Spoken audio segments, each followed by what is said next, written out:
Voice America. Live. This is Point of View.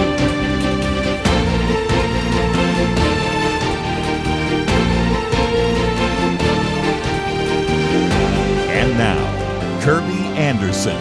Thank you for joining us. It is the Friday weekend edition. We're going to spend some time. Of course, last night the president spoke about election security, so we'll get into that a little bit. We'll talk about these Trump accounts and what that might do for Social Security, as well as the closing down of data centers and some things that we will get to in the first hour. Second hour, the changing face of the United States Senate. Very significant changes there, as well as some other very important issues that have been written by Dr. Merrill Matthews and others. Dr. Matthews in studio with us. He's been, of course, with the Institute for Policy Innovation for a quarter of a century and now is with all sorts of other groups and organizations, including Point of View as a co-host. So it is great to have you in studio with me today. Good to be back, Kerby. We will have two different guests by phone, and the first one is Patrina Mosley. She's been on the program with us many times before, founder and principal at PPM Consulting, and an individual that has really been able to articulate a lot of real concerns from a younger person's perspective. So, Patrina, thank you for being with us as well. Thank you. Happy to be here.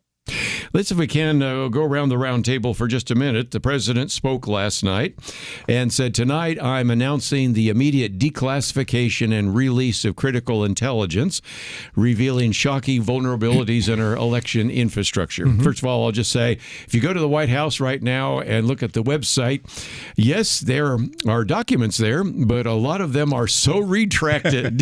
Redacted, thank you. I was reading for the word redacted. And that has been such a problem. So, Mr. President, if you're going to have to declassify some of those as well. But more importantly, he talks about China, the People's Republic of China, and the fact that they were engaged in the largest compromise of election data in history. The deep state protected them and didn't get some of that information out. And there are individuals that have lied about the critical election infrastructure, including voting machines. And when he said that, when I was thinking, didn't Dr. Matthews Fox have to pay Dominion $787 million? So be careful what you say, Mr. President, because that court case went the other direction. But your thoughts, and then I'll come to Patrina. What's your thoughts? Well, I was hoping, because the president has always claimed that the 2020 election was stolen, and that he won by a large number. So I was hoping we were going to get some final evidence of that, because he's claimed for years that he had evidence. So I was hoping, we found a tranche of votes of 50,000 votes someplace, or somebody's come forward and admitted that they dumped a bunch of votes or something. None of that. What he's talking about in part was election interference efforts, both real and perceived, of China, Iran, North Korea, and Russia involved in that. That's not new. We've known that for some time. And in 2021, the intelligence assessment, because apparently China was looking at trying to get involved in our elections in 2020, the intelligence assessment from 2021 was that they were considering it. They did not get involved in a direct way in trying to affect votes and so forth. I'm not sure how they would do that. In fact, the assessment went on to say it would be, because our elections are so decentralized, it would be very hard for them to be able to have a major impact in elections, because they're just very, very decentralized. So it didn't really see that. Now, Russia and others have paid influencers. They've run social media. They've done a range of different things to try to affect how we as people see the president, affect how we view various incidents that are happening. Some, apparently, Russia was more supportive of Trump and China was less supportive of him. So you had that sort of mixed aspect of it. But so far, we haven't really seen anything in there. And I've been looking at various news groups that have tried to look through these things. We haven't really seen any smoking gun in this yet. Well, and again, I know you're going to have John Fund on when you're going to be sitting in here for me. One of the things I forgot to mention is, of course, Department of Homeland Security have found so far almost 300,000, I think it's 287,000 non-citizens registered to vote. And it gets us back to the Save America Act and some of that. But Patrina, I'd love to get your thoughts, because it is something that's been in the news. It's probably something we'll be covering over the next couple of weeks, but any initial thoughts? Yeah, so, we're watching this war in Iran play out, or what do we call it, incursion or whatever. But, this was announced that he was going to address the nation shortly after he mentioned having 1,000 missiles pointed out at Iran. So I was kind of thinking maybe we would get an update on, are we turning Iran into Mar-a-Lago East here? And then tagging on information about the election and the SAVE Act. But it was mostly about the SAVE Act and then about election integrity. And, much like you said, that there wasn't really a big smoking gun, but I would say it doesn't take a lot of sense to realize that there was something fishy happening in our 2020 election, because no one can win a presidential election from their basement like Joe Biden did. It's statistically impossible. And you can't come out being the most popular president in history over Obama from your basement. No matter what math you do, it doesn't math. So, I think that's point number one. Number two, I have seen a number of bombshells come from this administration. As a millennial, some very heavy things. I mean, Epstein, we got aliens, so much, and even with this, but still no one has gone to jail. And I agree with the president's last statement and what he's been posting on Twitter, that you cannot have a country if you cannot have trusted elections. But I will also add, you cannot have a country if you do not have justice. So whatever the smoking gun is, the people need to see justice, and someone needs to be arrested and prosecuted. One of the things that did surprise me about he talked about how there were people in the administration who did not inform him.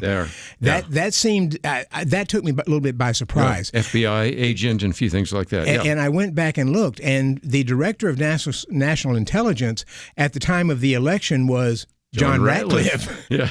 And if he was upset with him, he sure has found a place here because he's made him head director of the CIA. Yeah. And John Ratcliffe came in May 2020 and was there until Trump left office in January 2021.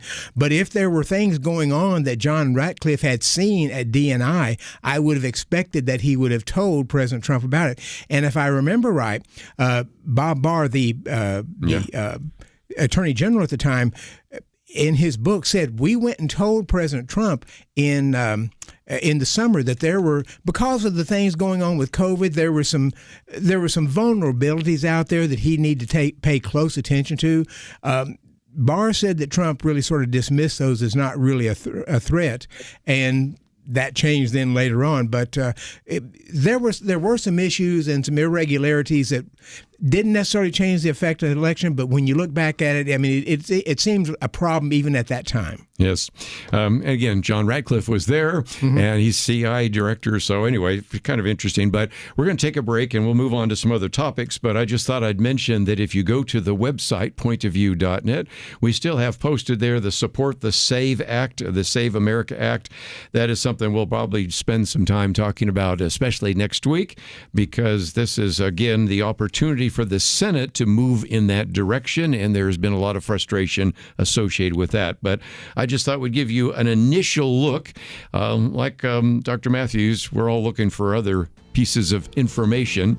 And Mr. President, if you would declassify a few things, it'd be a lot easier to read some of those documents on the White House website. So we'll take a break, come back with more right after this.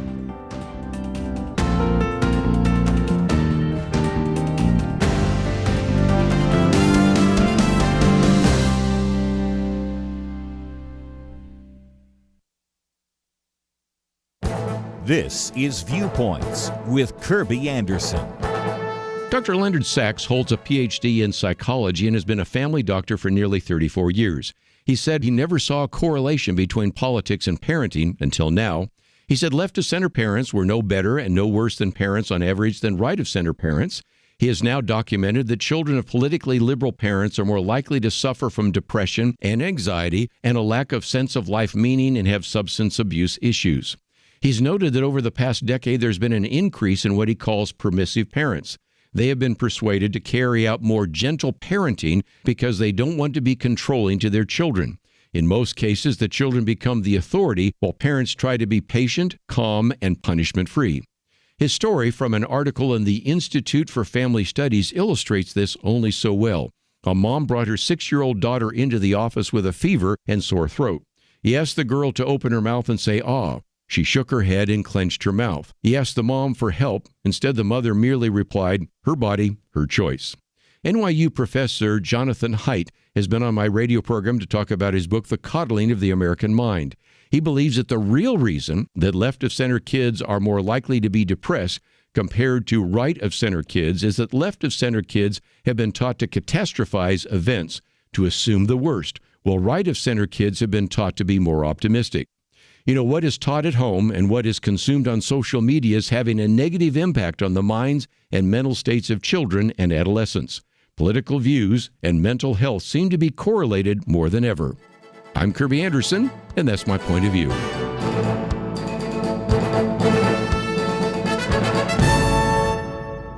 Go deeper on topics like you just heard by visiting pointofview.net. That's pointofview.net.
You're listening to Point of View, your listener-supported source for truth. Back once again, Patrina Mosley with us, as well as Merrill Matthews. And Patrina, let me come to you because one of the articles we've posted, I entitled it, "The Supreme Court Justices Need More Protection." The actual article says the price of politicizing the Supreme Court.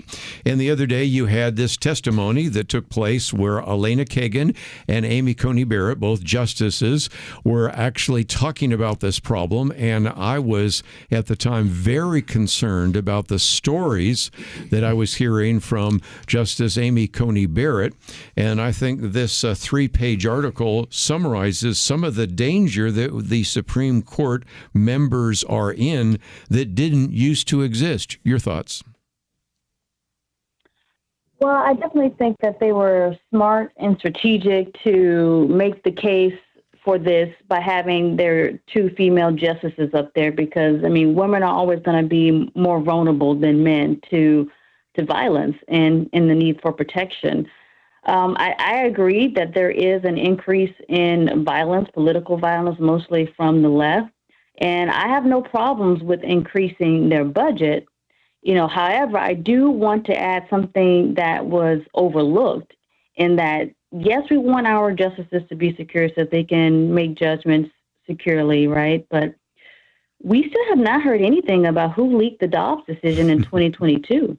Where's the security in that? Where's the inner security for our justices in their offices? So I would say if we're going to give outer security, let's tack on some procedures for inner security as well. And I think this builds on what we saw over the last few years as Democrats have habitually complained about the Supreme Court, accusing them of being unethical, making bad decisions, hurting people and so forth. And you had Chuck Schumer say something about, they're going to reap the whirlwind, I think it was what it was. Mm-hmm. This could be a green light to people who feel like they needed a green light to be able to go and be aggressive at some of the Supreme Court justices. As Patrina mentioned, it's mostly from the left. The right does do this in some cases, but it's mostly from the left. And that is a real problem because as a Supreme Court justice, you need to be able to leave the court and go down and buy a sandwich somewhere without having armed guards with you. And I'm not sure they're going to be able to do that.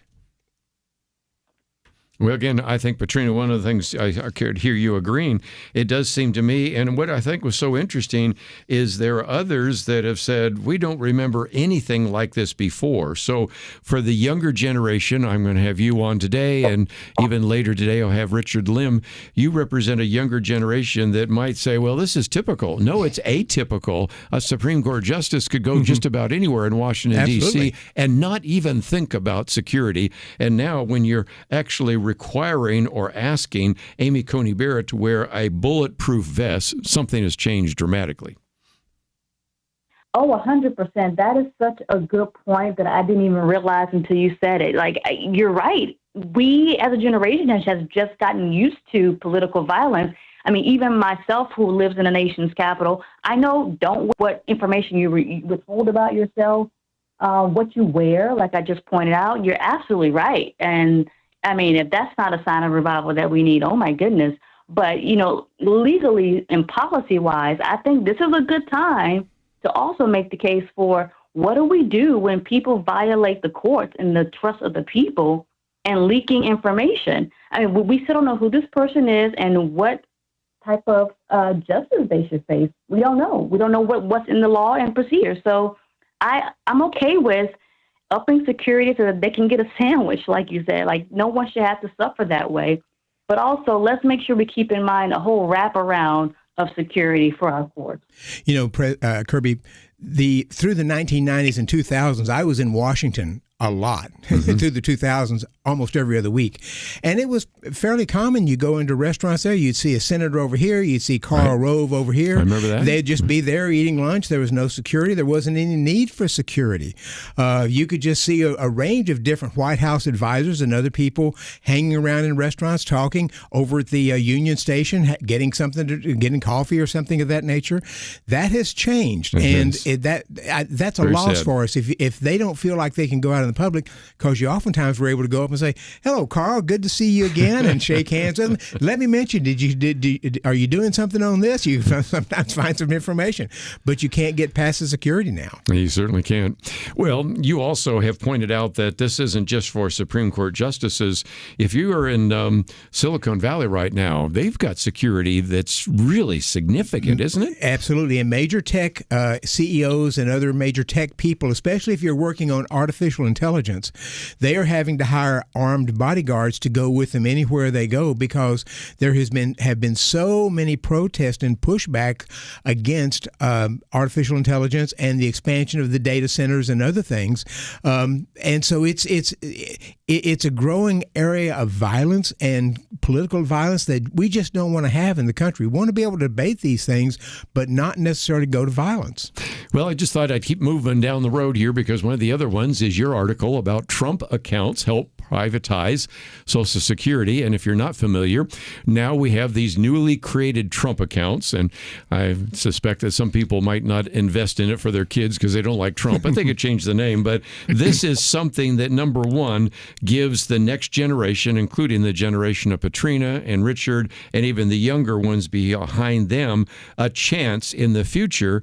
And it reminds me of some other programs that have been implemented in government. But the difference is this one actually invests in the stock market, where you can actually get a return on the investment. Yes. Social Security is going bankrupt. It is, the trustees say that past about 34, they will only be able to pay something like around 83% of benefits. I don't think Congress will ever let it get that, but nobody knows what to do. They don't. So Trump has created this. This is a sort of initiation of Ted Cruz, Texas senator. I love the idea of the Trump accounts. I'm a little negative on the notion of taxpayer money going into $1,000 to any child who's born between the beginning of 2025 through 2028. Will Congress extend that? We don't know. But we're borrowing money, so we're having to borrow money to put the money in the accounts. I understand. So I'm a little nervous about that. Cruz defends this by saying if we didn't do this, older people would be upset with us. So we're setting this up for kids, and we're putting $1,000 in there, and we're doing this as a way to get past to privatize Social Security without getting the older people He uses a different word in there, but upset, let's say. Patrina, this is, again, one of the concerns. The younger you are, the more likely you are to say, I have a better chance of seeing a extraterrestrial than actually getting anything from Social Security. And this is one attempt to recognize that the younger generation, these are the people younger than you, obviously, would have maybe a possibility of some kind of financial resources when they turn 21. Yeah. Can I identify as someone born in 2025 or 2028? I wish I could, as the guy said to Jesus, I want to go back in my mother's womb and be born again because I want that money. It'd be worth $1,000 to you. It is funny, too, because Michael Dell and all sorts of other people have been involved in this, so it's done pretty well. And I will mention that our Lieutenant Governor has suggested that that Texas may provide $1,000 or some amount to those accounts for Texans. So there may be some getting on the bandwagon with this. You could have someone like a Warren Buffett come up and decide to put a lot of money in there. He says he's not going to give all the money he was giving to Bill Gates. So there may be some glom-on effect in this, and I think that would be great because when you set money aside, and if you just take that and under the law you invest in the market in very broad accounts, if you invested in the S&P 500 over 30 years, the average return is going to be like 8 or 9%. Right. NASDAQ, the average return is going to be like 9 and 10%. You start out with $1,000 and you have that increase and interest coming in, you can have a significant amount of money by the time you hit retirement. Well, again, I just thought you might want to read this article because if nothing else, I was surprised to see the Secretary of Treasury spend so much time talking about it. And I just think he recognizes it is one way to address a very significant issue. Dr. Matthews, you and I have spent decades talking about the issue of Social Security and whether it's a Ponzi scheme and it's a pay-as-you-go scheme and what's going to happen and the whole issue of the national debt. And so it's a 2-page summary, and it appeared, of course, if you would want to find it in thehill.com, but you can also find it on our website at pointofview.net. Let's take a break. We have a lot more to discuss. Matter of fact, we have quite a long list of articles to address today, and we will do that right after these important messages.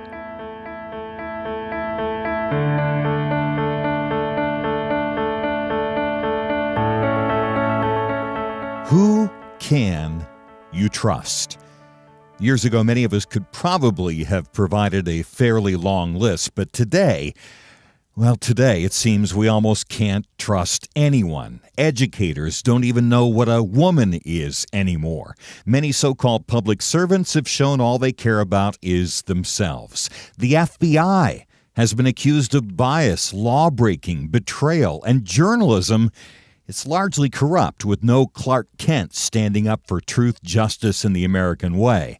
All of this is why Point of View Radio is more important than ever, and your part in supporting us is more needed than ever.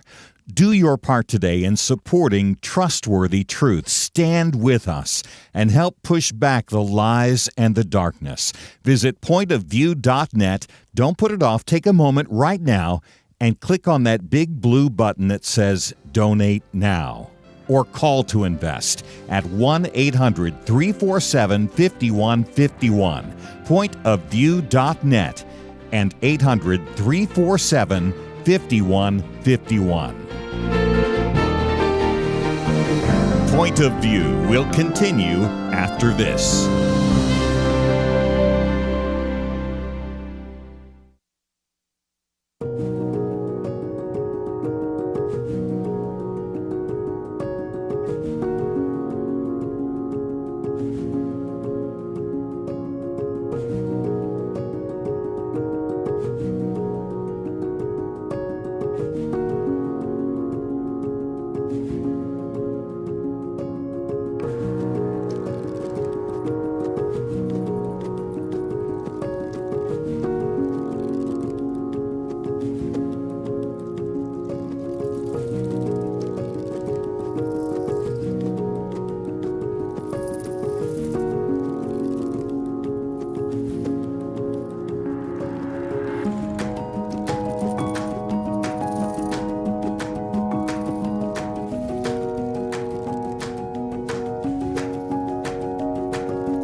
You are listening to Point of View.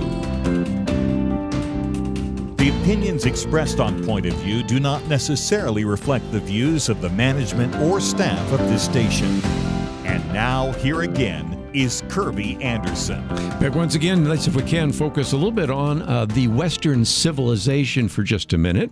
And first of all, my commentary today is one based on a very good PragerU video done by Niall Ferguson.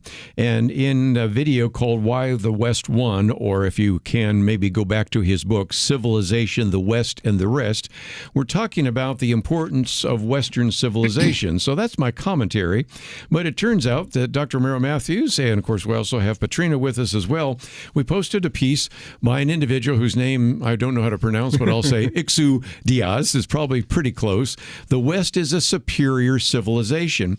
And at a time when we have spent a fair amount of time, and I'll hold up our issue for those of you watching online, this is the upcoming August issue about socialism and the rise of socialism. We recognize that there are a lot of people that are very critical of civilization. But if we just want to be open-minded for a minute and recognize, where did the rule of law, separation of powers, individual rights, the explosion of science and technology come from? They seem to have come from Western civilization. And the foundation was the Greco-Roman world. On top of it was Christianity, came the Protestant Reformation. And we are the inheritors of so much, which unfortunately some of the younger generation haven't been told the value of Western civilization. They've been told that the Western civilization is the cause of all the ills that we have today.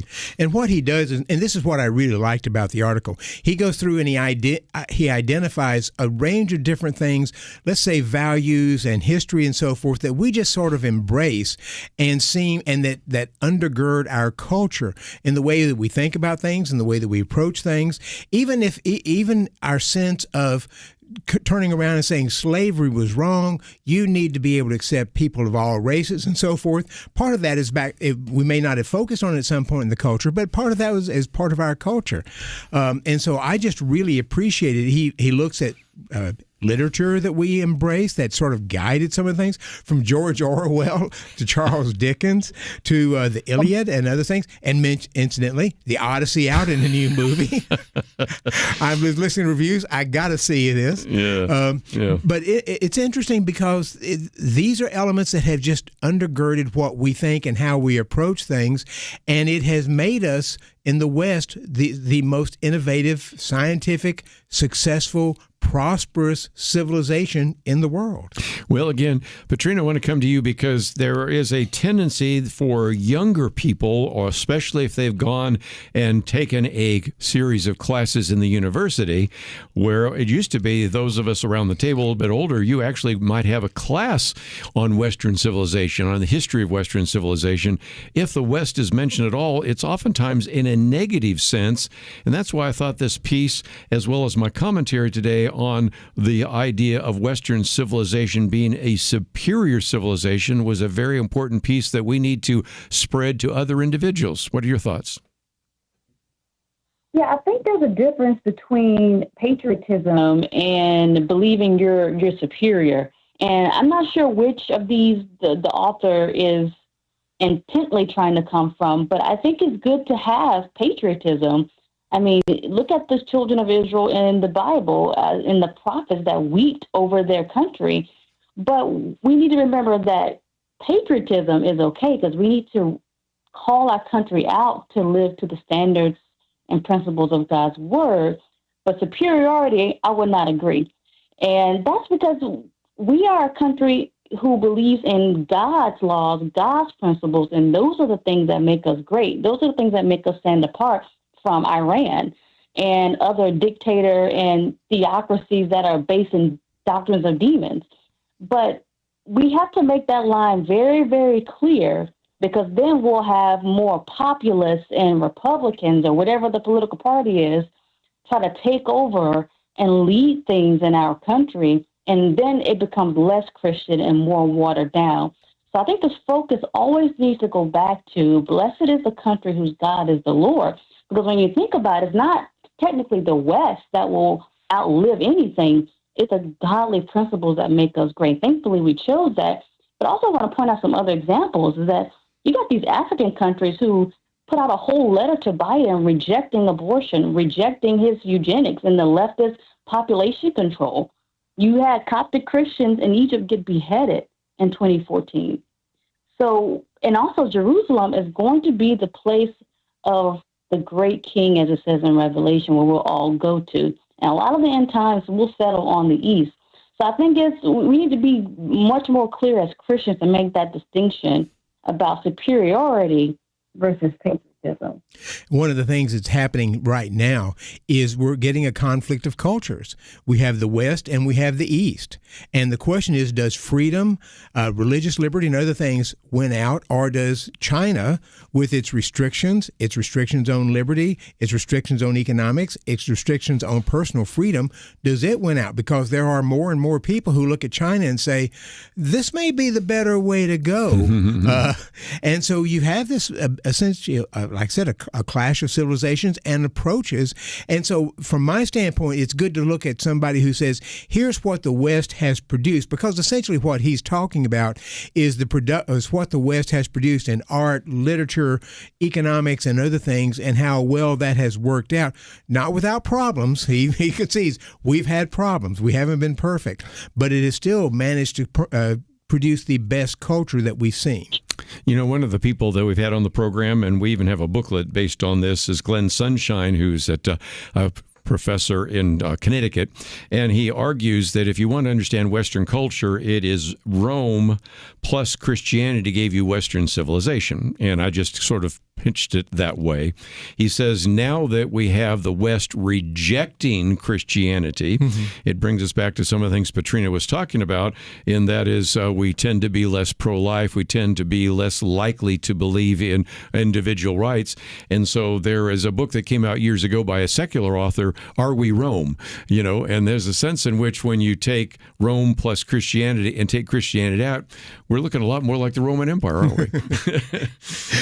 Well, we are, and then you got to throw in some of the Greek aspect to it, because the Romans adopted Greek gods, Greek philosophy. You became one of the things that high class Romans wanted was a Greek philosopher to teach their kids. So you had that intertwined going in there, but then you had the spread of Christianity, which integrated in all those things. So, Patrina, again, if we want to come back to, let's again focus on the Christian ideas. It does seem to me that is sort of bringing us back to something we've been talking about this 250th anniversary, because indeed many of the individuals that were part of the founding of this country or the framing of our Constitution were Christian, and they were quoting other Christians, of John Locke, for example, and a variety of others. So it seems to me that if we, on this 250th anniversary of this country, want to come back to something that has led to human flourishing, it is to come back to those Christian ideas and back to your concept just a few minutes ago of the need to pray for revival. Absolutely. And that's something that we need to, I believe, fight for. We are gaining some ground when it comes to life. More people are pro-life than ever. We're seeing, as Tony Perkins put it, the receipts come in on gay marriage, and you see a lot of people rejecting different points of the alphabet agenda, as I call it. And that's a good thing. But I would also tag on to that, as we get these wins, let's push for lighting the candle in the darkness with talking about our Christian founding, talking about our Christian history, passing legislation that will tell the truth about America's founding in the classroom. So much has been whitewashed with lies. And people go to these 250th anniversary events that are held by patriots and things like wall builders, and they've never heard this stuff. It's the first time that they're hearing it. So I'm a policy gal. You know, I'm all for what legislation can we put in an enactment that will produce righteousness, because you always got to have a law to tell people don't do something, and to have a law to tell people please do this. And so I look forward to that. I think we can do it. I think we are gaining a lot of ground, though slowly, and that's what the focus needs to be on. What was our history and our Christian founding, and letting people know that and be proud of that. That is what should make Christians proud, that we have a country that was intentionally created on the back of religious freedom. People wanted to worship God and be left alone. I mean, it's beautiful. It's amazing. Let me just mention again that the July issue, which you probably have received in your mailbox, is the one on understanding America's Christian heritage. And so one of the ways in which you can do that and learn more is to certainly look through that magazine that we've sent off to you. Also, of course, we have a link to the particular piece that has a link to the I guess it is actually the particular video that is available through the Prager University, as well as this particular article. Lots of things to talk about today. When we come back, just thought for a few minutes we'd talk about data centers. That's one of the more controversial issues, as we've mentioned just a minute ago. We'll get into that right after this.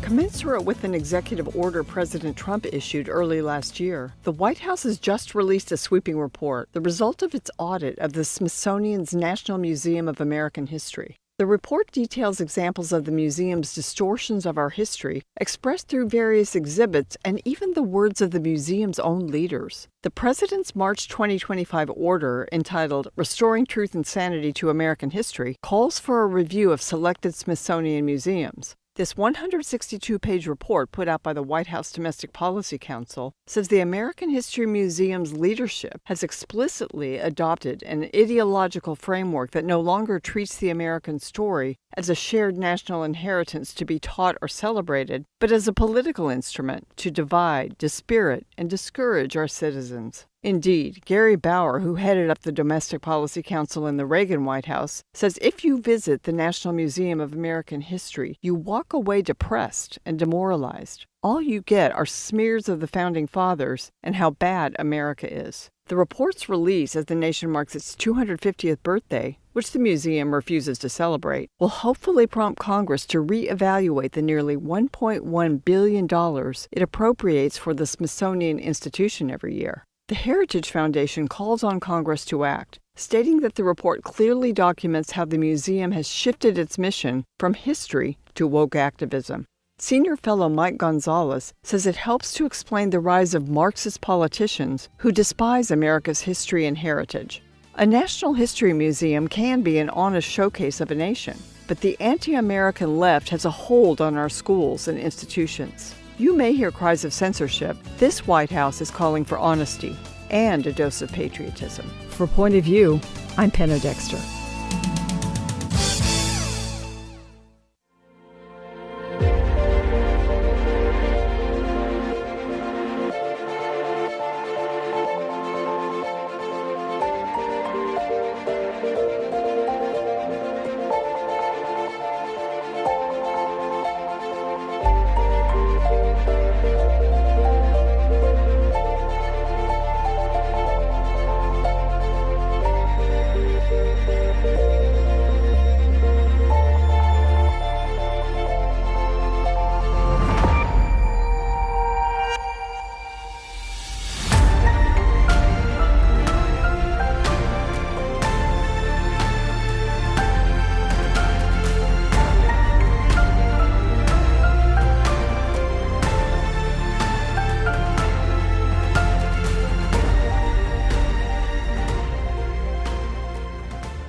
You're listening to Point of View, your listener-supported source for truth. Back for a few more minutes on this hour, and then we will get into some other topics in next hour with Richard Lim, but we are still privileged to have with us Patrina Mosley. And one of the things we talked about just a minute ago, Dr. Matthews, is if you mention the word AI and you're a speaker at a college graduation, there's boos, there's people shouting and all the rest. And this particular article we have by Walter Kim, and we may just get him on to talk about a Christian vision of the future of AI. It's something, of course, Liberty McCarter has been working on. But this article just caught my attention because you have the governor of New York, Kathy Hochul, saying, you know what, we're just going to, she issues an executive order that places a 1-year moratorium on the construction of data centers. Now, if you want to start an argument, just go to a city council and talk about data centers. Yes. And I understand that. And maybe the long-term solution, I'm going to sound like Elon Musk for just a minute, is to put them in space. You know, right now we have Starlink, which puts many of the SpaceX puts Starlink up there, and they're about 1,000 pounds, I understand. Mm-hmm. It's like a grand piano, and you can put those up on the Falcon 9 rocket. But if you're going to put these data centers up there, which is going to be good because you get solar power, right. And if you're worried about heat, well, it just goes out into the vacuum. You're going to need the Starship rocket, which they don't even have actually distributing those. But in the meantime, we're putting data centers down here, and there's a question about power. We certainly do need power, whether it's for data centers or just for the internet. Jobs, well, it supposedly creates a lot of construction jobs. And then, of course, the issue of water, although it turns out, as I've been able to research, some of the use of water in the old data centers in Virginia isn't as necessary. But you mentioned that we're going to put a data center in Utah, West Virginia, Texas, and there will be a lot of people that will show up to the city council, right? And that's happening in Texas even as we speak. That's right. And it wasn't over the last couple of years because of the power challenges that we have in Texas with so many people moving into Texas. They've been at times on the local news showing here's the power grid, and it looks like we're going to get really close, but we'll probably be okay. And you take that and you say, now we're going to put in some data centers which use a lot of power. 4 or 5 years ago, it was Bitcoin mining centers, which were using a lot of power. I don't know that they're doing that anymore on Bitcoin because it's down to about half of what it was. And these are just using so much more power. I mean, I think what they say is that if you use a typical Google search and then you do an AI search, it uses 10 times as much. So, yeah. And I'm trying to be in the middle on this, which is I think we're going to want the data centers. We need the data centers. I want to make sure we're not just sort of jumping into something where we don't have the power to do that yet, and then you create power problems for people in hot 100-degree Texas summer or in a really cold winter, because we had that in 2021. People may remember.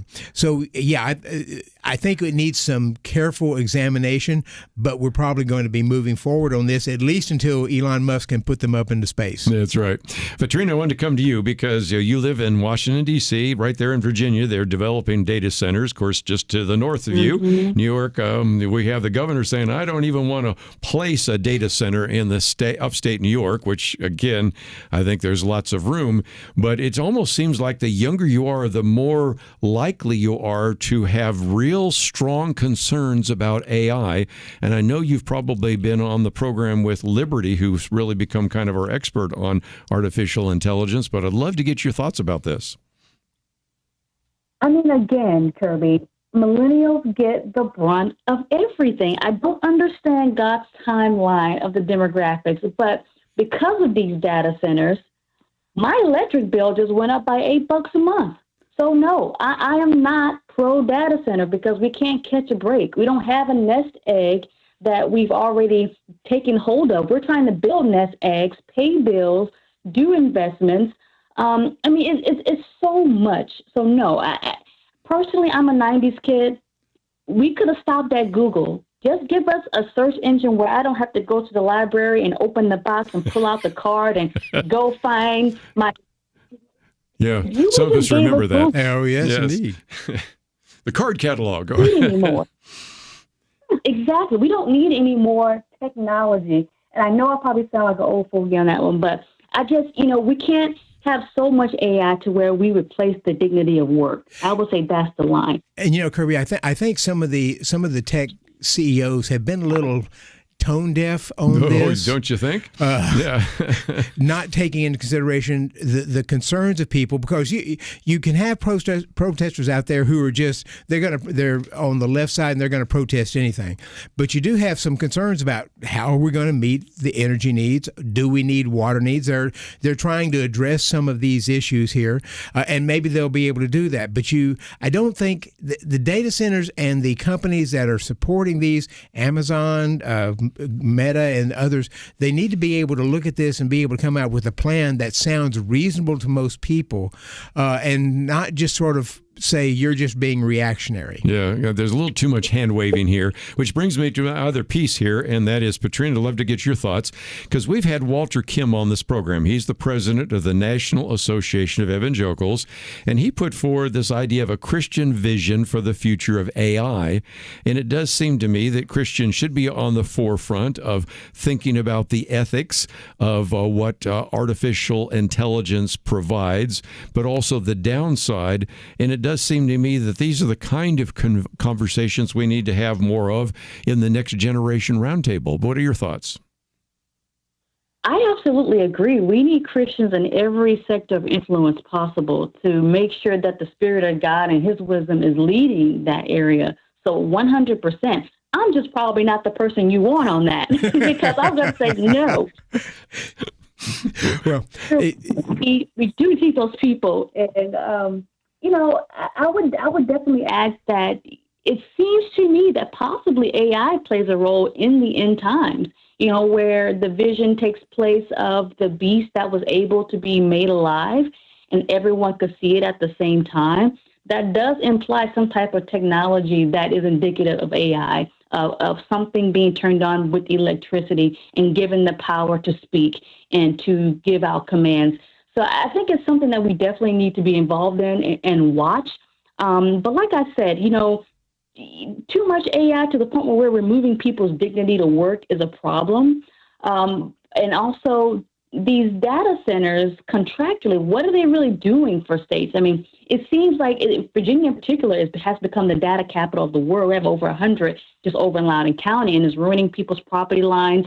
I know for my particular community, our power goes out just when the wind blows too hard because you got electric cars and you got data centers taking up all the energy at the same time. But no need to worry. We'll just charge you $8 more on your bill. That's already too high. And then we make Yeah. Well, since you live in Virginia, I wanted to get your thoughts, and I thought I was going to get a reaction, and I did. I'm surprised it's not more than $8. I mean, we'll cover you on the $8. The plan on some of these, especially the one in Utah, I've been following that one in some detail, is to create enough power so that it actually gives some back to the grid, because this is, of course, the question. Cost, power, jobs, water, those kinds of things. But we will certainly focus on it again. But I just thought, since we've had a conversation about AI oftentimes at the Next Generation Roundtable, since we had one of the participants, Patrina, I thought I'd do that. And Walter Kim is with the National Association of Evangelicals. We'll see if we can get him on and talk about how Christians should think about AI as well. So, Patrina, thank you for being with us, and look forward to the next opportunity. Thank you. Have a great weekend. Everybody have a great weekend. I think some of us are going to be watching soccer, or as the rest of the world calls it, football. And we are going to take a break. And then when we come back, Richard Lim is going to be with us. We're going to talk about the changing face of the U.S. Senate. Boy, a lot of things changed this week. And then, of course, Dan Pilla's piece on whether or not to confiscate AI company stock, which we've been talking about. And Dr. Merrill Matthews, Trump Securities and the Loss. We'll talk about all that right after this. Where does moral truth come from? According to 58% of Americans, individuals determine moral truth. A quarter of Generation Z says society determines moral truth, and morality can even change over time. Only 42% of Americans believe that truth comes from God. I don't know about you, but I find these numbers extremely troubling. It really is a crisis of truth, and that crisis has consequences. Look at society. Evil is called good, good called evil. People with biblical beliefs are called bigots, or worse, they're canceled. But there is hope. The Bible promises the truth will set us free, and that's why Point of View is relentless in our commitment to the ultimate source of moral truth, God's Word. At Point of View, we know that God's truth is eternal, and if we stand together, we can help more Americans apply His truth in their daily life. Help Americans find truth again by giving at pointofview.net or call 1-800-347-5151. That's pointofview.net and 800-347-5151. Point of View will continue after this.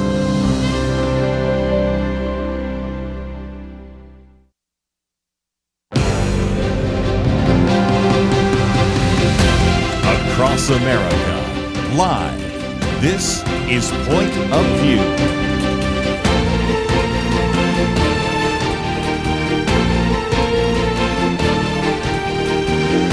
And now, Kerby Anderson.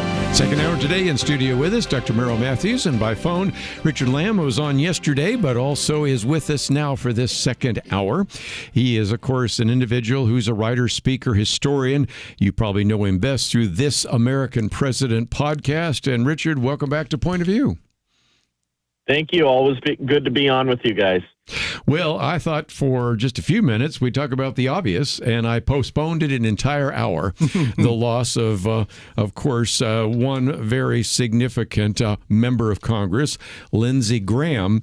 But the piece I've posted here, and I think you've seen it as well, by Byron York, Dr. Matthews, we're not just talking about the loss of Lindsey Graham. We're talking about Mitch McConnell's decline and what's going to happen there. We certainly talk about the defeat of John Cornyn, Bill Cassidy, Tom Tillis resigning. You also have the possibility, for example, of a number of other individuals who are retiring. This goes through this long list: Johnny Arentz, Cynthia Lummis, as well as others. And then you got Tommy Tuberville, as well as Marsha Blackburn, maybe even running for governor. So you could come up with 10 or maybe even 11 new Republican faces, assuming all Republicans are replaced by Republicans. This is a remarkable change in the U.S. Senate. And this is a lot of the institutional knowledge of the Senate. Just so people, Senate doesn't work like the House. Yes. And it takes some time to sort of get the feel of how it works, all the rules that are available. And some of these people were very good at being able to manage these rules in order to be able to get legislation passed or to keep bad legislation from passing. So it's going to be a change. Well, again, one of the reasons I wanted to wait till, Richard, you were on is you're a student of history. You've seen the presidency. You've seen Congress. And it does seem to me that there are going to be some significant changes in the U.S. Senate, not to mention there probably will be some changes in the U.S. House. And this is, I think, something we have not seen in a long time. Absolutely. This is a moment of generational change. It is a shift. It marks the end of an era dominated by Republican leaders who came into power from the 80s to the early 2000s. Republican Party dominated by President Reagan and both Bushes. I was thinking back to the first time I heard of Lindsey Graham. I remember it was during the impeachment of President Clinton in 1998. There you go. It doesn't seem that long ago, but it was a quarter of a century ago. And I think it signals the rise of a new generation whose politics have been shaped by the Trump era. And generational change is inevitable. If channeled correctly, it can be healthy. And I think many people are hoping that it signals a change away from the establishment and more to a group of leaders who are more in touch with the people right now and what the Republican voters desire. And, you know, one of the things, and I've mentioned this, like Ken Paxton, who will now be the Republican nominee, who's the Republican nominee in Texas as opposed to John Cornyn. And Ken Paxton has made a name for himself filing lawsuits and other things. Some were serious lawsuits. Some might have been frivolous or message lawsuits. But when you go to the Senate, you're not the lone person. You have to work with 99 other people, or at least the people in your own party. And that's where it's different in the Senate. You've just got to be able to work with other people in order to be able to get things moved. And it's not, some of these people were very good at being able to work with other people. Mitch McConnell, several years ago, I think probably 4 years ago, I wrote a piece, Mitch McConnell, Politician of the Year, because he is the one who managed to get 3 Supreme Court nominees through, especially one, the first one being Gorsuch, where he decided not to take Barack Obama's nominee for that and waited till we had an election in 2016. 2016 and got somebody else through. You had to have people who were masters of the Senate, and a lot of times that meant working with other people. It sometimes meant not listening to other people because you're running the Senate. We'll just see how this works out, but we're losing a lot of institutional knowledge there. Yeah, and we haven't even talked about the filibuster, but let me just mention for a minute, you and I were talking off the air that the South Carolina Governor Henry McMaster said, well, I will put the late senator's sister on because then you won't have to deal with people saying, here, put me on because I'm going to run. Mm-hmm. Well, she now has announced she might, and of course, this I want to put the word might, actually run in the primary, and that kind of ruined that idea, didn't it? It did, and I wondered when they named her if she might change her mind and decide to do this. Senators make good money, and being a senator is something that's special. And you could imagine that people in South Carolina, with their special love for Lindsey Graham, might end up voting for her. I don't know that that's the case, but they might. Well, we might hear from our South Carolina listeners because we have quite a number there, as well as others in nearby states, North Carolina, Georgia, and others. But I thought I'd come back to you, Richard, because this is, as you point out, something different. We've oftentimes said that the Senate is more the institutional type of organization. It is one that has a very significant number of rules, not the least of which, of course, we'll talk about is the filibuster. But if you bring in a lot more people that are more of the progressive type, and that is possible, that's a very different kind of Senate than we've had up until this last year, right? Oh, absolutely. And the Senate is often where bad ideas die, and that's the design. There have been a lot of metaphors to describe what the Senate is, whereas the House is, often heated and charged with the latest fads from the populace. Exactly it's the right. Senate that cools that down. It's one of those things that the fact that the Senate has staggered terms right there shows you that it's meant to be a continuous body. Mm-hmm. And so, yes, in many ways, let's hope that a lot of that legislation, you're seeing the fact that a number of progressive socialists are being elected to high office, and it's the job of the Senate to put a stop to all of that. I wrote a piece something about the filibuster here recently about why they shouldn't eliminate the filibuster, and had somebody respond to that saying if they had eliminated the filibuster, they could have ended Obamacare back in 2017. Yes, they could have, and they could have brought it back in 2021 without the filibuster, and they might have made it even worse. So you would have this if you eliminate the filibuster, you could have this back and forth. Once a party has control of the House and the Senate and the White House, they can change and move anything they want to. I did have an article that we posted the other day by a former Senator, Lamar Alexander, and he reminded us that, my goodness, when we had the filibuster back then, you had to have 67 votes, not 60. He said we still passed Medicare, Medicaid, we passed welfare reform, we were able, actually, in many cases, to balance the budget, and he even talked about a particular piece of legislation. He worked with a fellow Democrat that actually was passed unanimously by everybody from Rand Paul to Bernie Sanders. So you can work through the filibuster, but nevertheless, it was just, I think, sort of a passing of the guard, and I thought it would be interesting for you to see. It is one of the articles we've posted here on the changing face of the U.S. Senate. But I thought, Dr. Matthews, when we come back, something I talked about the other day, but you have written about it as well. Investing in Trump securities involves the risk of a huge loss, and we'll come back to that issue and then some other very important topics right after these important messages.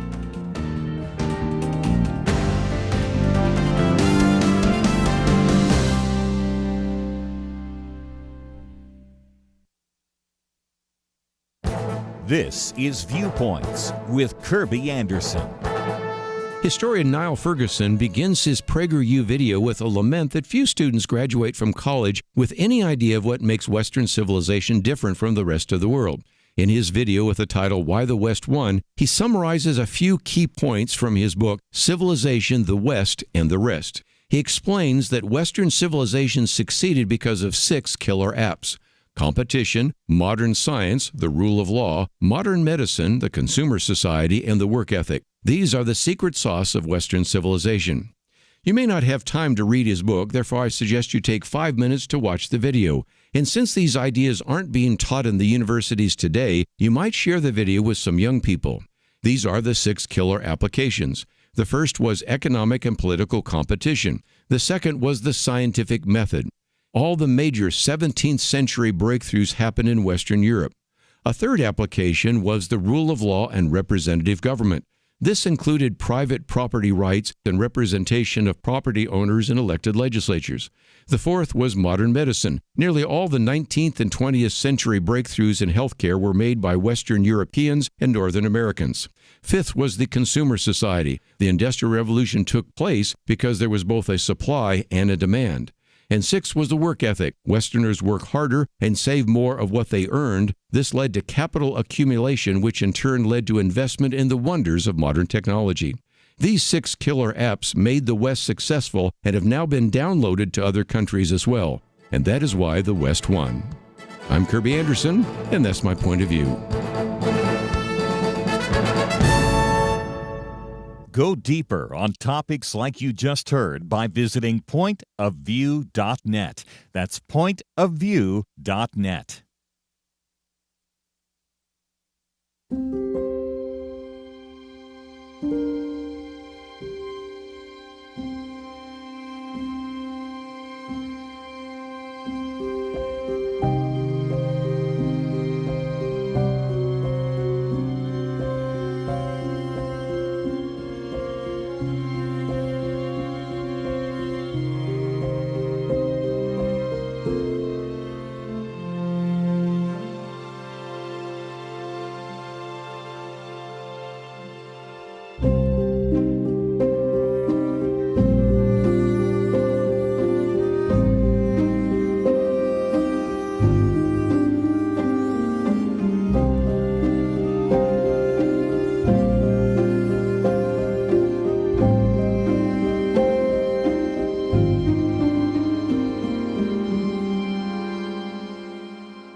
You're listening to Point of View, your listener-supported source for truth. Back once again in studio with us, Merrill Matthews, as well as by phone, Richard Lim. And this is a piece, Dr. Matthews, of course, you wrote in The Hill. And I did talk about this a couple of days ago. Maybe it's been more than a week, because at the time, a lot of people have been saying, where is the future of some of these legislative issues related to cryptocurrency? Mm-hmm. You have the Genius Act and you have the Clarity Act and all that. And I made the argument that when we had the report come from the White House, $2.2 billion that the Trump family has made, that just gave people like Elizabeth Warren $2.2 billion excuses why not to pass the Clarity Act. And we just mentioned Cynthia Lummis a minute ago trying to get that passed. And it relates to a bigger issue, because there were people during the campaign that when they heard about the fact that they were going to create a Trump coin, and then later they created a Melania coin. I think I even said on the air, that's probably going to be a really bad investment, and I don't claim to be a financial investor expert, but it was pretty obvious, and that's exactly what's taken place. Yeah, he created a meme coin. The meme coin is different than the new coin that's coming out from the Treasury, which has his picture on it. It's apparently a gold coin worth $1, so it's $1 coin. It's not gold; it just looks gold. It just looks gold. The meme coin is something that is just a cryptocurrency coin. I mean, it's just there's no value. Yeah. It's just something you create. And he created this and released it right before the inauguration. It went up to $75 at one point.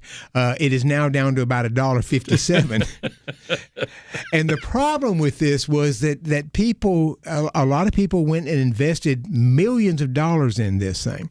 And so they had a reception at the Trump Golf Club in May of last year, and the biggest investors were invited. The media were excluded from this, and so you had people who invested millions of dollars in the Trump coin, and a lot of these are fairly sophisticated investors, and you have to ask yourself, Why were they doing that? Or did they hope to get that money would go sense. up? Yeah. And so the concern is that these are wealthy people, many of them foreigners, who wanted to have a meeting with the Trumps in a closed door kind of thing where there's no media around.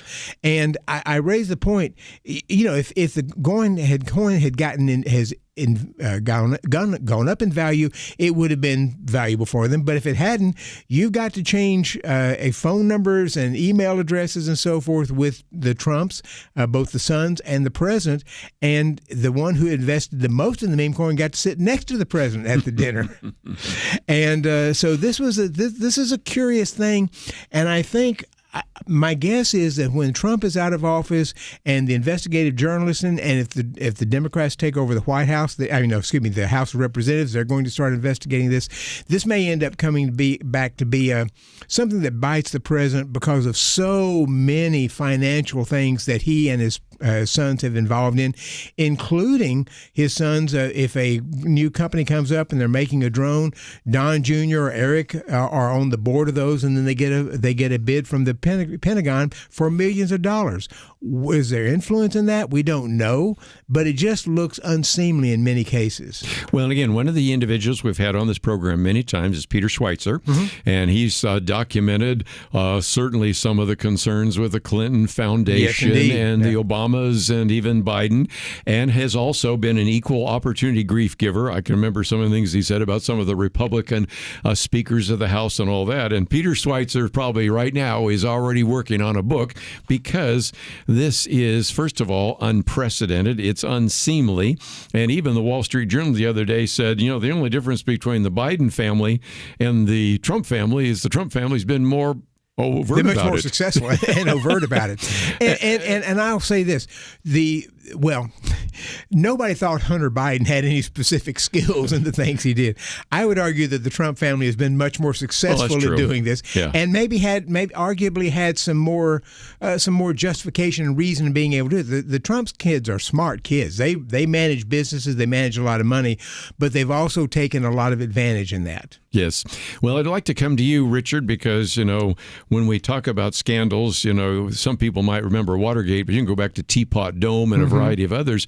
There are times in which people have said the president did something that was not appropriate, and I think you're starting to see even people who were Trump supporters. Matter of fact, the people that got rug pulled in many cases were MAGA people because, let's face it, there is not a Democrat out there that would have bought the Trump coin.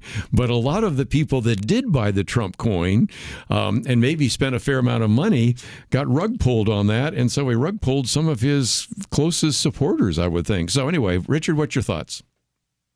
Yeah, absolutely. Accusations of conflicts of interest are definitely nothing new. They go back to the founding of the country.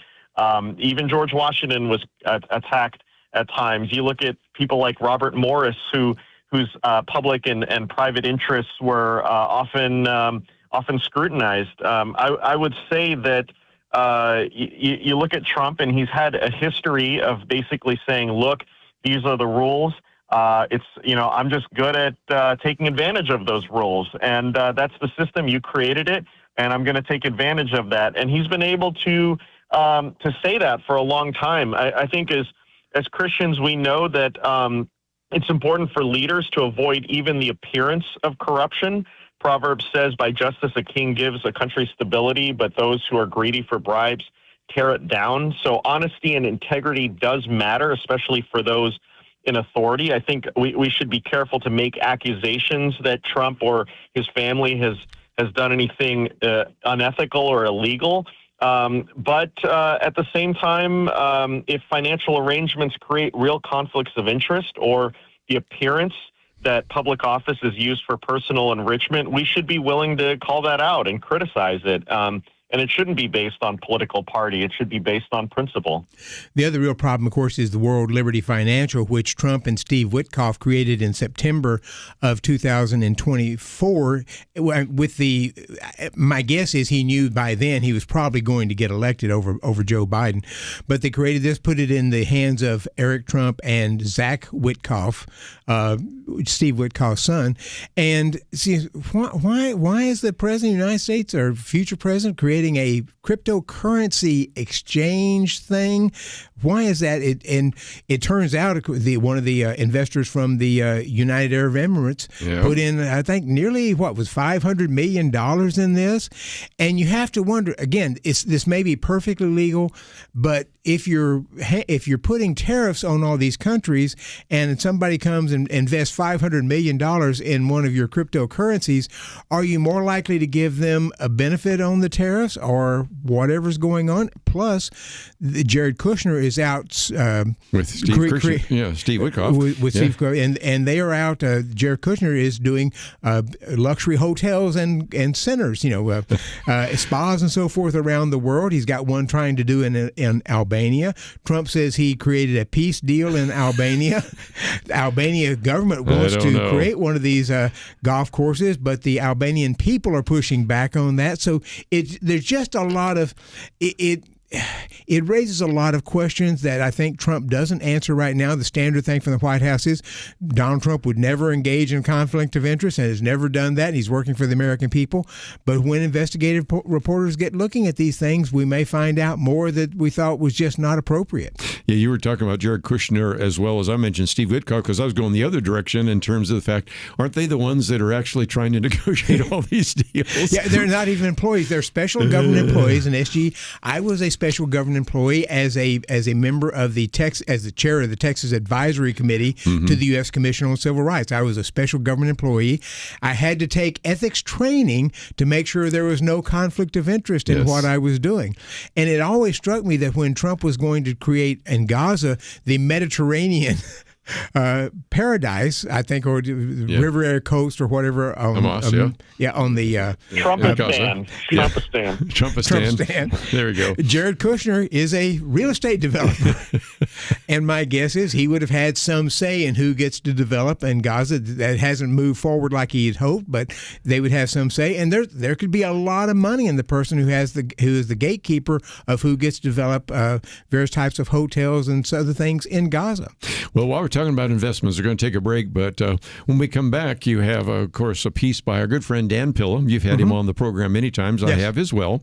The plan to confiscate AI company stock. We were talking about AI last hour with Patrina, but it turns out that Bernie Sanders wants half, but I think Donald Trump wants a piece, right? If I got that right? Typically, yes. Yeah, so we will see if we can kind of speak to that issue as well. By the way, I might just mention that before we wind down the program today, we're going to bring in our good friend Steve Miller, who's been certainly the producer for many years. Want to maybe have a formal send-off for him, but let's take a break. We'll come back with more right after this.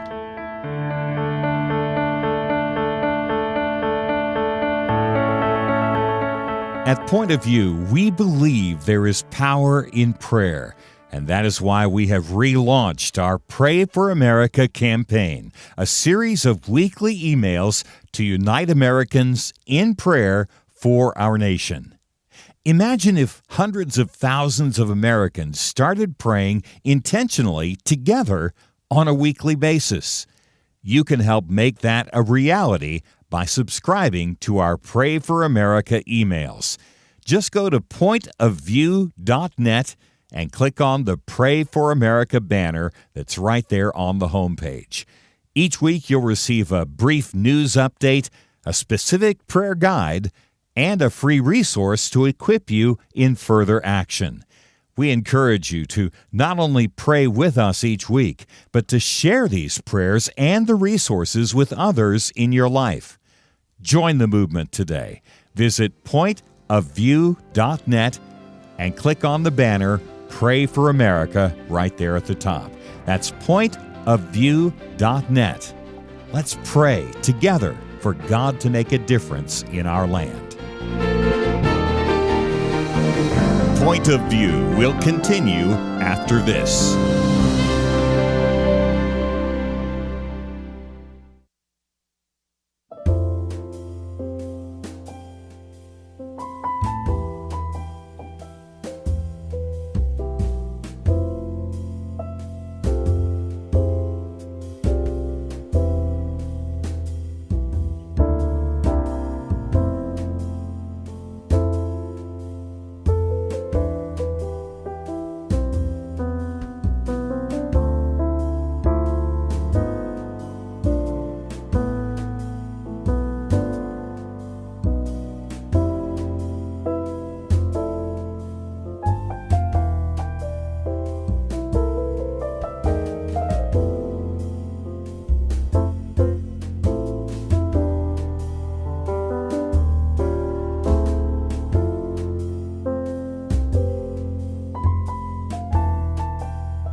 You are listening to Point of View.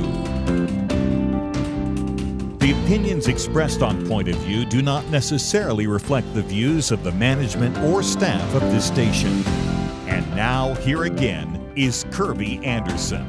Back once again, we have in studio with us Dr. Merrill Matthews as well as Richard Lim, and a piece by Dan Pilla. First of all, I might just mention Merrill Matthews, that we've had Dan Pilla on this program many times, usually talking about IRS and all sorts of other things. But he wrote this piece that appeared in National Review about the plan to confiscate AI company stock. And I have a smile on my face because you and I only know so well that the other day I was watching the vice president talk about the fact that the president's kind of interested in having the government invest in AI stock and AI companies. And I thought, okay, the only difference between Bernie Sanders 50% and Donald Trump maybe 10 or 20% is a percentage. We're just haggling over the price, right? Right, yes. He's done that for 2 or 3 companies that he wants 10% of their, in order to be able to allow them to do certain things. And then with U.S. Steel, he's got a golden share. That's a special kind of share where they can nix certain things that the company that U.S. Steel wants to do. So yes, we've got a vested interest in many of these companies, a financial interest. Richard, let me come to you for just a minute, because when we had Patrina on last hour, we already mentioned the fact that the younger you are, the more likely you are to be skeptical about AI in the first place, and she played that pretty well. Very concerned about everything from data centers to AI, but this is another part of this. Because if we believe in a free market, of course, Bernie Sanders does not, obviously, all of a sudden, this idea of investing and having an American AI sovereign wealth fund, which is the act that Bernie Sanders is putting forward, hard to imagine it passing right away. But then again, you already even have people on the other side of the aisle talking about, well, maybe we should invest in AI companies a little bit. So your thoughts? Yeah, I think it comes from a fundamental misunderstanding of the nature of property rights. Private property is a fundamental right, one that the founding fathers believed was granted by God. And aside from the fact that a wealth tax is just another form of double taxation, the government owning stakes in private companies creates, as we've been talking about, conflicts of interest, because now the government becomes both a regulator as well as an owner. And it comes from a lack of understanding that innovation comes from entrepreneurs, not the government. Government ownership would likely discourage entrepreneurs from creating the next generation of technology. And, we're now going into the idea of state-directed capitalism, which I think is just fundamentally un-American. And let me add, you mentioned the sovereign wealth fund that Bernie Sanders wants to create here. At least, I guess, with the sovereign wealth fund he'd be creating, it would come from private sector assets in there. And so Donald Trump has also suggested a sovereign wealth fund for the United States, but we don't have any assets somewhere. We're running about a $2 trillion deficit this year. We ran about a $2 trillion deficit last year. The Congressional Budget Office expects we'll be in 8 years or so, we'll be looking at about a $4 trillion deficit each year.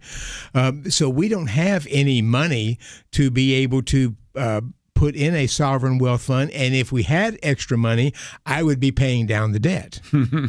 So again, and of course, I'm talking about a Bitcoin wealth fund, but of course, that would be from things that have been already captured. But I want to just for a minute come to you, Richard, and just talk about the irony of some of this, because again, it gets back to our view of political science, because Bernie Sanders, on the one hand, gets upset about the 8 richest Americans.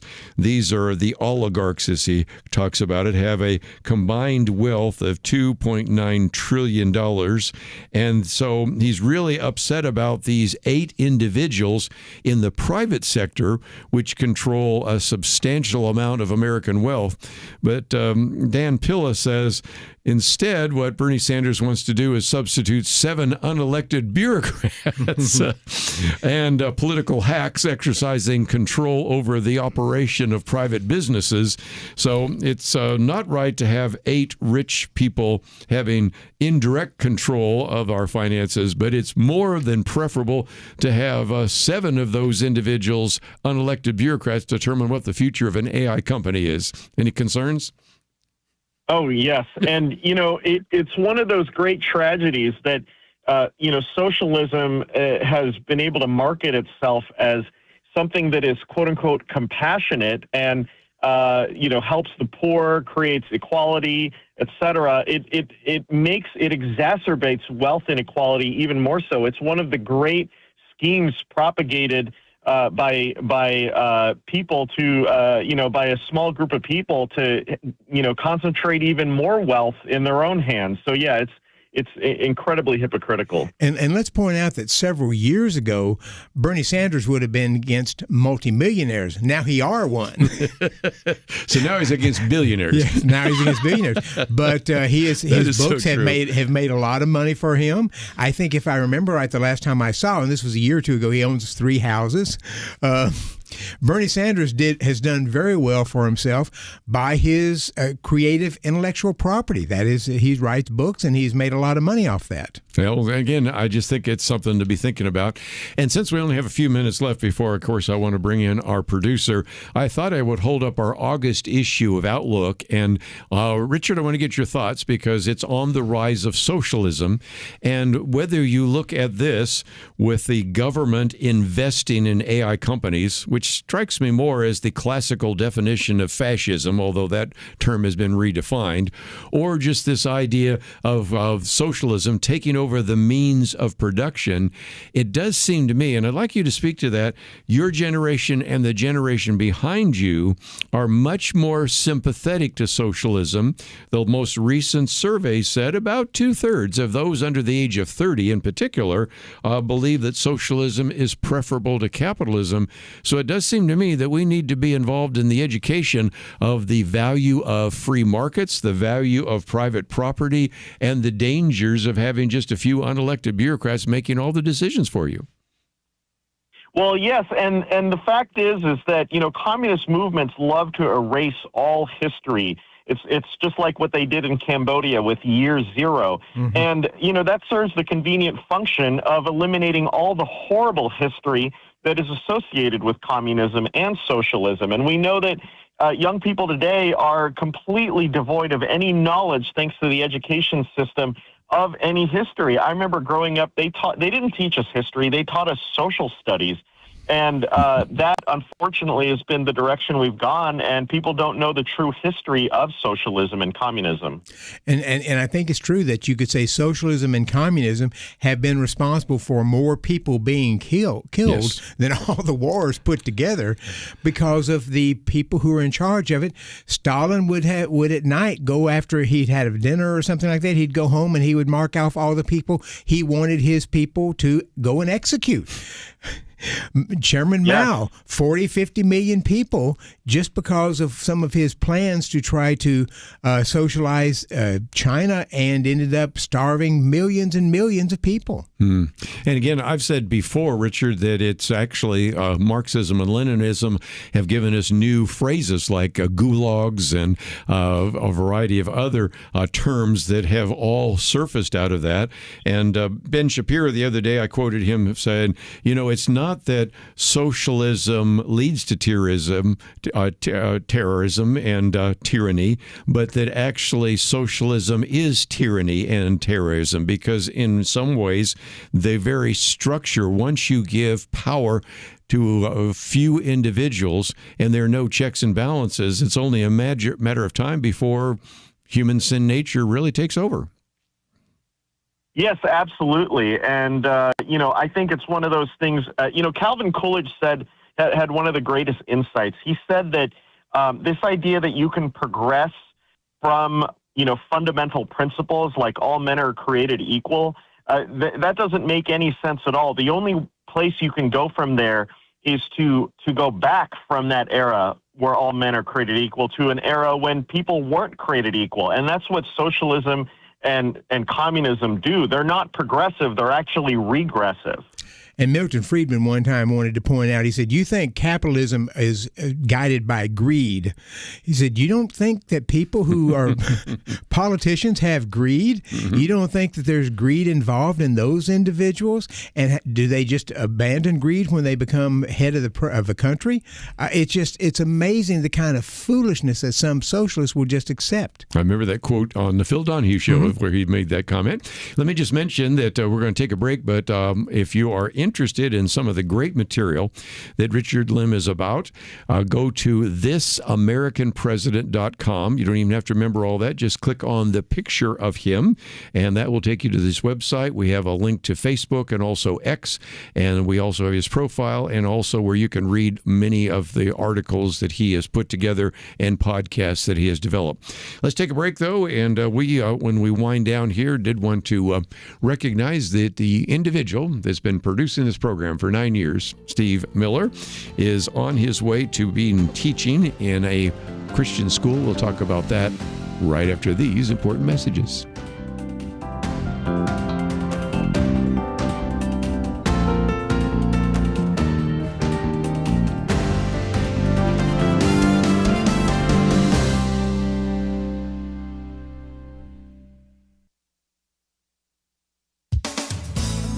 Commensurate with an executive order President Trump issued early last year, the White House has just released a sweeping report, the result of its audit of the Smithsonian's National Museum of American History. The report details examples of the museum's distortions of our history, expressed through various exhibits and even the words of the museum's own leaders. The President's March 2025 order, entitled Restoring Truth and Sanity to American History, calls for a review of selected Smithsonian museums. This 162-page report put out by the White House Domestic Policy Council says the American History Museum's leadership has explicitly adopted an ideological framework that no longer treats the American story as a shared national inheritance to be taught or celebrated, but as a political instrument to divide, dispirit, and discourage our citizens. Indeed, Gary Bauer, who headed up the Domestic Policy Council in the Reagan White House, says if you visit the National Museum of American History, you walk away depressed and demoralized. All you get are smears of the Founding Fathers and how bad America is. The report's release as the nation marks its 250th birthday, which the museum refuses to celebrate, will hopefully prompt Congress to reevaluate the nearly $1.1 billion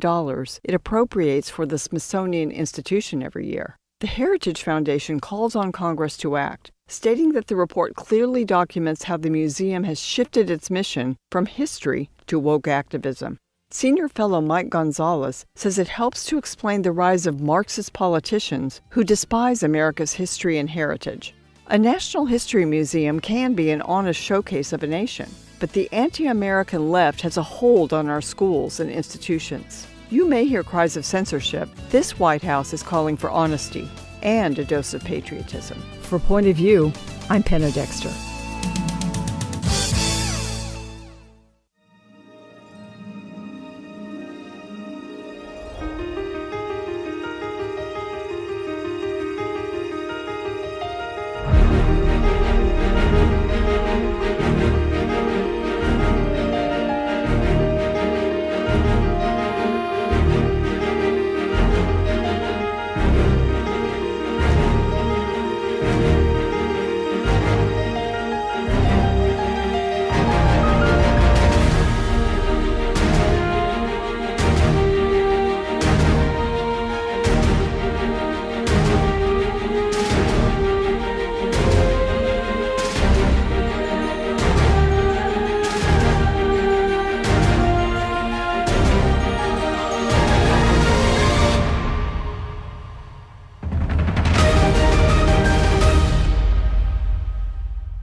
You're listening to Point of View.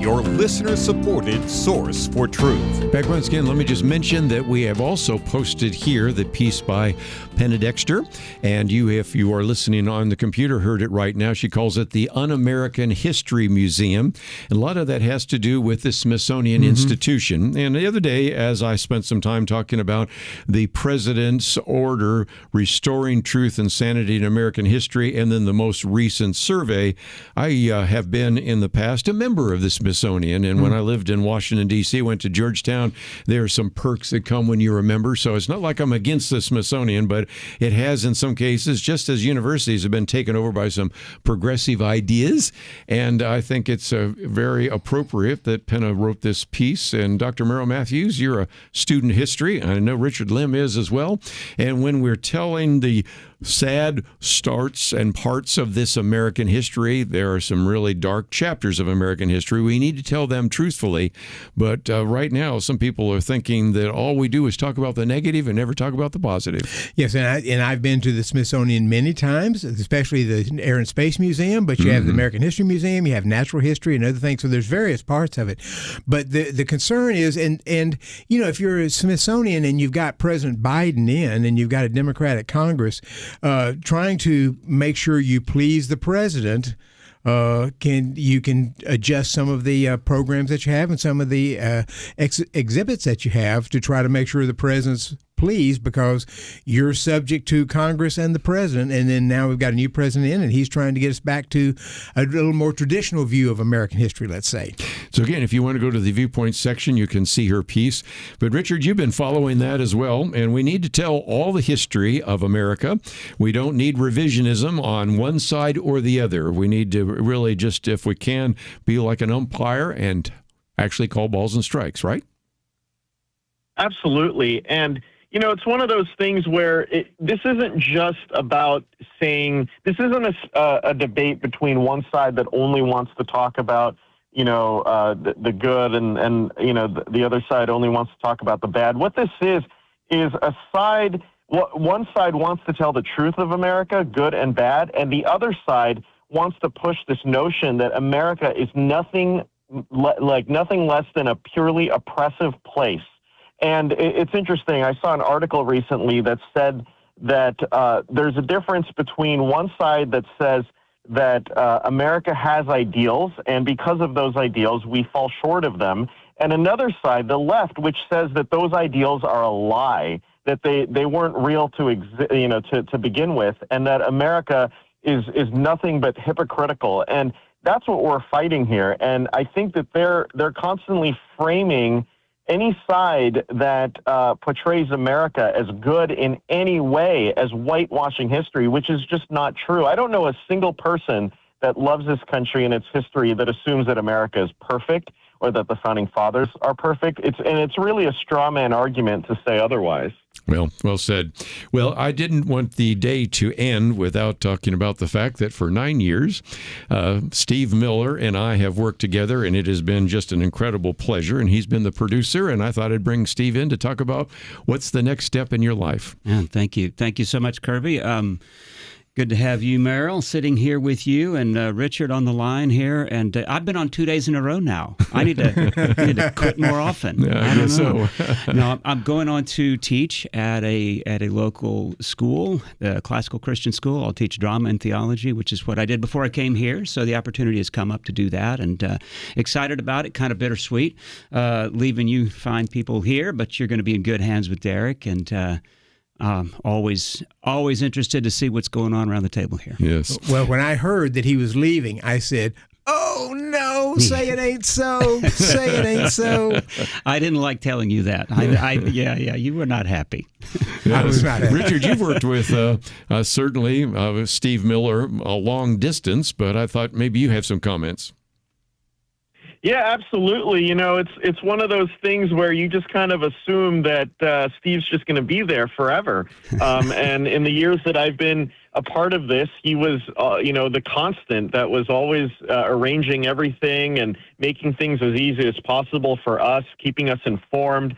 Everything has gone so smoothly, and I think that's a testament to your work, Steve. And so having you leave is obviously sad for us, but it's great for the people that you're going to work with moving forward. And so we're just so grateful for all the work that you've done. Well, thank you, Richard. And it's good to hear that. I appreciate that. Appreciate those good words. And it makes me feel good to know that you guys who have the bulk of the heavy lifting with actually providing content are having a little easier time of it just because I've kind of put some ducks in a row. I'm going to say yours is not an easy job. Derek will have a challenge for him coming in because you've got all these guests that are gone. Sometimes the guests change. Sometimes things change. Sometimes the technology doesn't work well. And so you've got to be able to tap dance when things change and set up all these bookings and so forth. And then plus you get all kinds of books and other things from people who want to be on. So you've got to sort of go through that. It's a big job. Yeah, you're juggling a lot. You really are, and I appreciate that. I will also, though, defer or say that Kerby has quite the ability to tap dance when those when those changes occur and when those last minute cancellations come about. So. Yes. One of the things that I've enjoyed over the years also is watching you in acting different ways. I've seen you most recently in Hamlet. Before that, Charles Babbage. People can go to YouTube right now and see you on The Planet, which is one. And he played. Oh, yeah. I saw The Planet. Yeah. Very, very well. Good. That's a science fiction piece. And I know I'll see some others.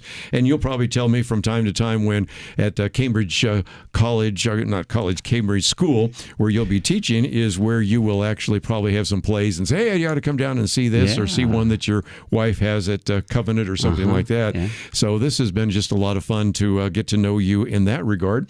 And if you look at some of our booklets, Dr. Matthews, he wrote one on the whole issue of creativity and imagination. And we sometimes have brought him in front of the microphone here to talk about some of these issues.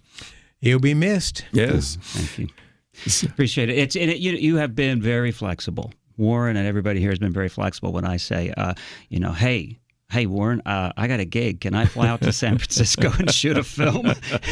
He's just like, yeah, just get everything set up and get your work done, and we're good to go. So it's been very gratifying to have that sort of flexibility. It has been good to have the continuity because you've heard me say this, and I'm sure others have heard me say this, that for a while when we did not have a producer, we had our good friend Reg Grant, who would suggest somebody who was in the media arts program, and Buddy Matthews, they would last about 18 months and then go on somewhere else. The most recent one we had went to work with James Robison. And so for a while I had my daughter in here, and then of course I've had you here for 9 years. 9 years. That's the only continuity I've had. Everything else has changed out, and that's probably a good thing. And of course now Derek, we'll mention more about him in the future, will not only be orchestrating what I'm doing, but also what Liberty's doing. And of course, Dr. Matthews, you sit in this chair sometimes as well. Occasionally do, back on August the 6th. So there we go. Well, just wanted to wish you the best. Well, thank you so much. April and you certainly have really had a great celebration as well because your son just got married, right? He did. He got married last June 23rd. So again, we're just about out of time, so let me just encourage you that if you'd like to send in a note of encouragement, you're welcome to do so. Of course, we're at pointofview.net, but also we have posted all sorts of articles today. Didn't get to all of them, but you know what? We'll get to them next Monday and certainly throughout the week. So if you found yourself saying, I would like to go find some of those articles, especially the two by Dr. Merrill Matthews and some of the others, feel free to go to the website pointofview.net, and you can do that as well. And as always like to thank Megan for help engineering the program. Steve, thank you for producing the program. And Derek, thank you for producing it on the other side of that glass. Have a great weekend. You might watch some soccer, or as some of the world says, football. See you back here on Monday, right here on Point of View.